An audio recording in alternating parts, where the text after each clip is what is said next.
As manifestações que sacudiram o Brasil no mês de junho de 2013 trouxeram à tona o debate sobre o papel e a representatividade das instituições públicas e dos partidos políticos. Muitos dos que estavam nas ruas demonstraram total descrença a estes que deveriam garantir direitos básicos à população e serviços públicos de qualidade. Como resolver essa questão? Uma reforma política resolveria? A reforma política é um tema que vem sendo debatido no Congresso há mais de 10 anos.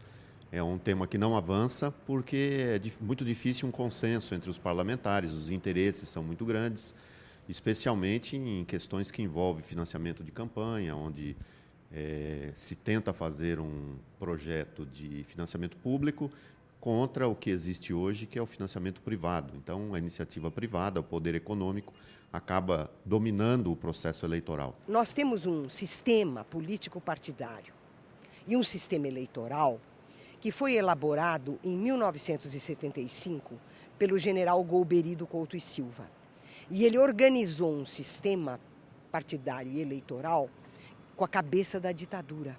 E foi isso que nós recebemos. Então, a primeira coisa que torna a reforma política importante é que ela derruba, ela destrói toda essa estrutura que foi criada pela ditadura. Primeiro que a reforma política é essencial para o Brasil. É uma proposta da CUT, dos seus últimos congressos. Fizemos um seminário em 2011 sobre a reforma política. É óbvio que as manifestações que vieram de junho demonstram que nós temos que fazer uma transformação para voltar ou para conseguir credibilidade do sistema político nacional para com a sociedade. No dia 2 de julho, a presidenta Dilma Rousseff enviou ao Congresso Nacional uma proposta de reforma política que abrange 5 pontos: financiamento público de campanha, voto proporcional ou distrital, fim do voto secreto no Congresso, fim da suplência para senador e alteração nas coligações partidárias. O plebiscito é uma sugestão, esses temas são sugestões,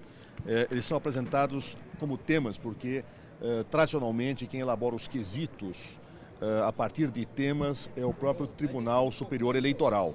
Então, são sugestões que nós fazemos ao Congresso Nacional e que, claro, o Congresso é soberano para decidir. Vai ter algumas audiências públicas, há já o conjunto dos deputados já tem uma experiência muito grande de outros momentos de tentativa de reforma política, então já tem diálogo, eu sou procurado por inúmeras entidades que querem discutir a questão, já conversei com várias delas, independente, antes de ser membro da comissão mesmo, a pessoa já procurava.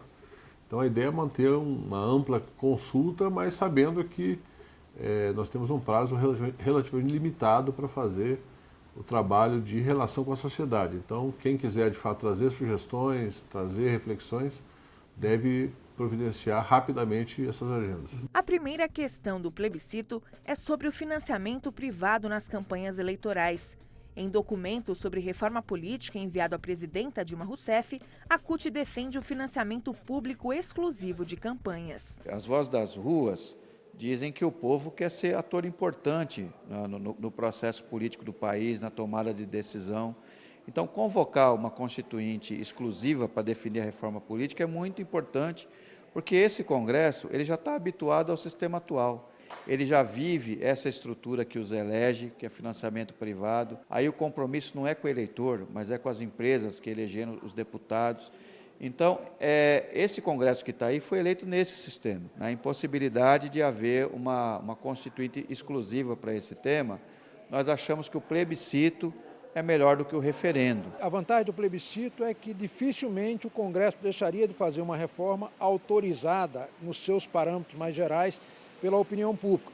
Enquanto se depender do referendo, ele pode enrolar e não fazer essa reforma na amplitude que se deseja. Os principais pontos da reforma política defendidos pela CUT são: fim do financiamento privado nas campanhas eleitorais, voto proporcional em lista partidária, com alternância entre homens e mulheres, definida em convenções democráticas, diminuição do número de assinaturas para projetos de iniciativa popular e fim do Senado. Hoje o Senado praticamente ele revisa aquilo que a Câmara faz, e muitas vezes a Câmara faz e o Senado desfaz.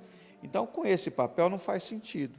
Então, só burocratiza as decisões, encarece, inclusive, o processo, dificulta o entendimento da população em relação ao que é o papel do Senado, o que é o papel do Congresso Nacional.